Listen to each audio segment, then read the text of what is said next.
nga bavunaanyizibwa ku byenjigiriza mu ggwanga bakyagenda mu maaso n'okusala amagezi ebyenjigiriza bya wano webisaana okukyukamu. Olunaku lw'eggulo akakiiko ka Education Policy Review Commission katuukiridde Minisitule y'ebyenjigiriza ne kagikwanga alipoota ku ebyo bye balowooza nti bisaanye bitunulwemu mu byenjigiriza. Alipoota eno eya January 2025 yaweereddwa omutwe Education for Value, Innovation and Transformation yakinogaanyizza ng'enkola ya Bonna Basome bweyongedde ku muwendo gw'abayizi mu masomero nga bwe gwatuukira mu 2019 abayizi baali eyo mu bukadde 10. Alipoota era yalaze nti amasomero ga nursery ag'obwannannyini ebitundu 56 ku buli 100 tegalina layisinsi ebakkiriza kusomesa abayizi nga n'abasomesa bennyini tebalina buyigirize bumala. Ku nsonga y'emyaka omwana gy'amala ng'asoma, alipoota yalaze ng'emyaka gino bwe giri emingi nga giviirako abaana obutamalaako kya 7 so nga bwe gutuuka ku baana ba nursery ebisale bingi nnyo ekikaluubiriza abazadde.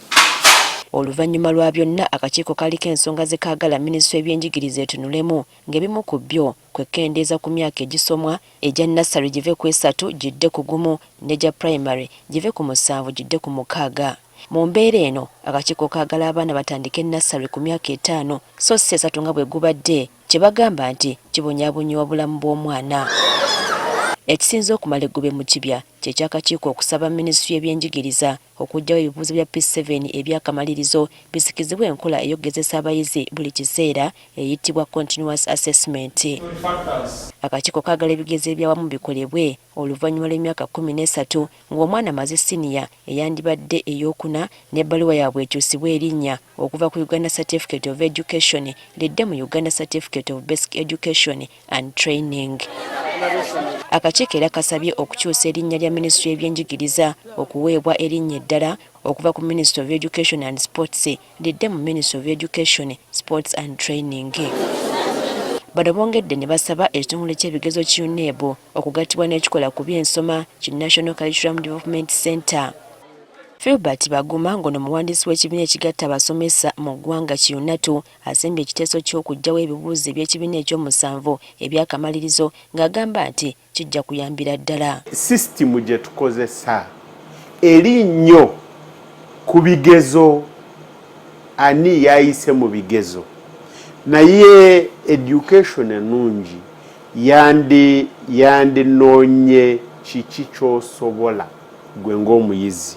Ono agamba ebyensoma ya primary tibirambika mwana ku ki kyagenda kubeera okujjako okusoma obusomi. Waliyo ebitone ebirala bye tulekayo kubanga n'obw'obisomesa ng'omwana amanyi nti tebagenda kubibuuza. N'ababaka ba Paalamenti batula akakiiko k'ebyenjigiriza bagamba nti eggwanga terinatuuka ku nteekateeka kikula kino olw'ensonga nti ebikozesebwa tebiriiwo. Ebikozesebwa ne bw'obigula kati byagala okukozesa ku ssomero okuggyawo PLE ebyo bayita continuous assessment ne bw'obiteeka tolinaawo. Wabula abalala enteekateeka eno bajjaniriza. There is no need for that one day or 1 week tough exams which usually cause the students to fail and cause a lot of unnecessary pressure. Kati tekimanyiddwa ba Minisitule y'ebyenjigiriza alipoota eno enaagiwa obudde okubaako byekyusa mu byenjigiriza oba okusigala nga bwe guli kati. Priska Namulema agafeeyo ku Spark TV.